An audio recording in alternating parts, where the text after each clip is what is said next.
Hello and welcome to the next Lukozer retro game review video. For this one it is Slamball for Commodore 64. I can't remember when this came out now.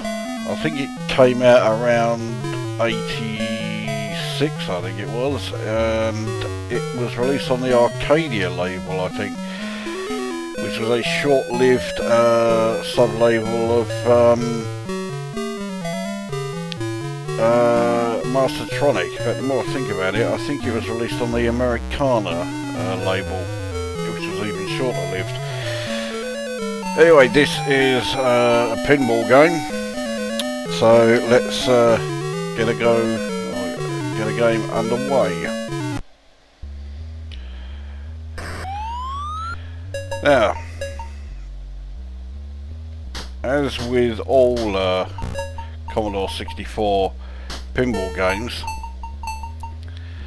although it may have worked back in the day, when you look at it and compare it to modern pinball games, you will notice that yeah, there's several areas where it doesn't really work all that well. The physics on the ball really do not work. There is some input lag on the flippers, which don't move all that fast, so they don't hit the ball very hard, or at least it doesn't feel like they do, but of course you can only hit the ball with one particular strength. So yeah, sometimes it that's gone out. Sometimes it's as if it's barely hit the ball and the ball barely moves, and other times it flies off the flippers, and there isn't really a great deal of logic as to when it does what. And as you can see from things like that, sometimes the ball movement really isn't what you would call realistic. But on the plus side, I mean, the table is enormous, even compared to you know, modern pinball games. Obviously, the one I know most is Pinball FX2, of which I've done quite a number of videos, and there are still plenty more to come because I haven't covered anything like all of the tables in that one. This game does only have the one table, but it is, it's huge. There are 4 sets of flippers, which gives you just some idea of just how bloody big the table is. Now, obviously, like all pinball games, the game never ends. You just have to keep on racking up the scores. And like a lot of pinball tables, if not all of them, you need an enormous amount of luck. Though in this game, I think you do need a lot more luck than many other pinball tables.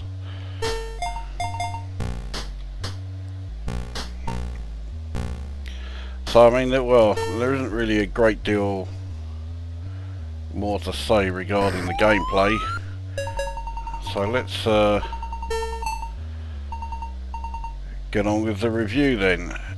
Graphically, it's not, you know, it's nothing fantastic. It's not gonna blow you away, but I mean, it certainly looks like a pinball table, or at least a pinball table of the time. I mean, it's a very basic one compared to, you know, pinball tables for today. You will not be getting anything like, you know, multi-balls or 1 million per shot in this game. but yeah, it certainly looks like one. In terms of audio,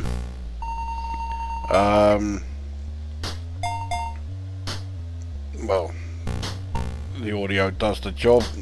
There is this weird sort of like tune playing away in the background, which sounds like someone just sort of humming along themselves.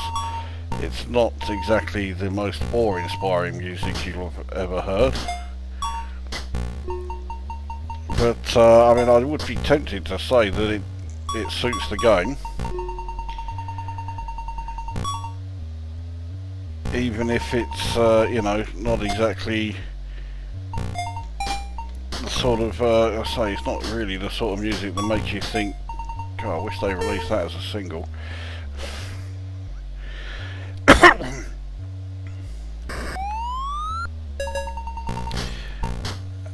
And despite it being a pinball game, as we go on to the gameplay, it is somewhat serene. It's certainly a game that's going to appeal to casual gamers. In fact, these days it's far more likely to appeal to casual gamers than, you know, actual hardcore pinball fanatics. But I mean, it is one of the better pinball games that I played on the Commodore 64. I didn't exactly play a huge amount because it really wasn't the sort of game that I thought would work on a Commodore 64, and the majority of Commodore 64 pinball games proved that to be the case. But yeah, with this one, it's not too bad, and the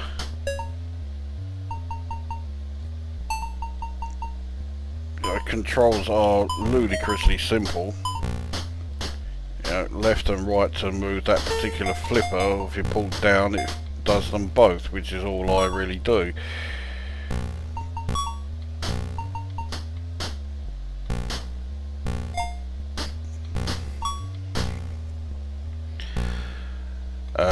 Like I say, the physics on the ball are all over the place.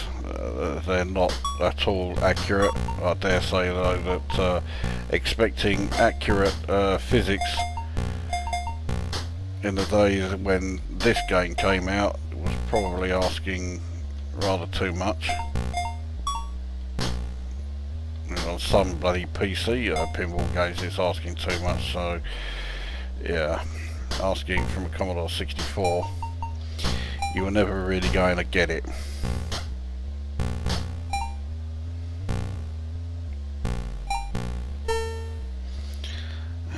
But it still manages to do something that Pinball FX2 frequently does, send the ball straight down the fucking side. So let's see if I can actually break 100,000, which I haven't done for a fucking long time. Yes, I can. Yes, you'll notice a bit of a glitch there. I've already done it a few times on this go. You somehow managed to pull the ball up from below the flipper and send it back up towards the top again.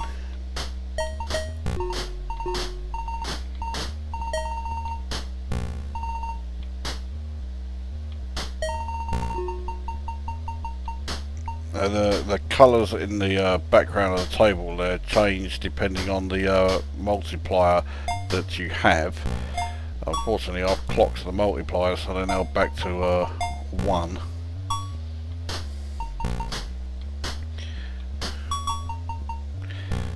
But yeah, the chance to increase the multiplier, there you go, so I've managed to increase it now to 2. Once you've taken out all of the targets, these moving targets then appear, hit them and you'll increase the multiplier, which is always very handy. Trying to aim is a bit of a thankless task. It really is a case of hit and hope.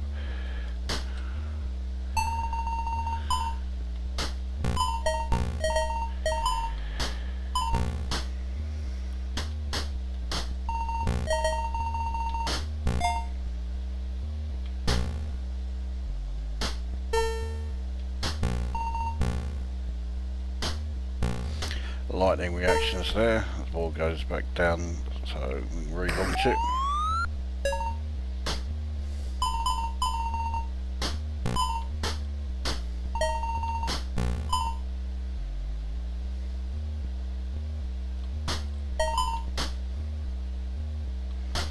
I mean, the game was only it was either $1.99 or $2.99 when it came out, so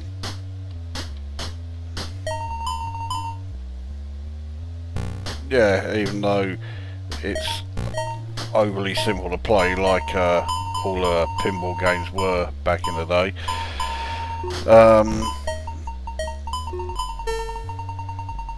yeah, it's not like, you know, you'd spent a fortune getting the thing, so it didn't take long before you really got your money's worth.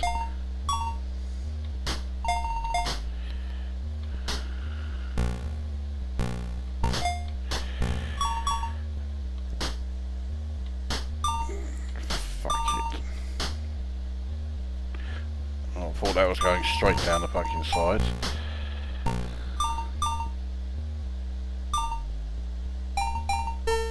No, it has. So I think that is game over. 166,000 though is pretty good for me. So there you go, that is Slamball. So what do I rate it? Well, as I say, it was pretty good at the time. It really hasn't aged well. It doesn't help that you can now get decent pinball games with a PC for nothing. And the fact that it only has one table, again, doesn't really help, but that table is huge, so yeah, and for a game that I'd say was $2.99 at most, I think it was only $1.99 though. It wasn't too bad, so I scored this 6 out of 10. It might be worth a look at, just for novelty value. Particularly if you didn't have this game back in the day. I did have it back in the day, which makes the fact that I can't remember when it came out or the actual label it was released on even more ridiculous. Anyway, there we go. That is Slamball for Commodore 64, 6 out of 10. That brings this review to an end, and we will see you at the next one.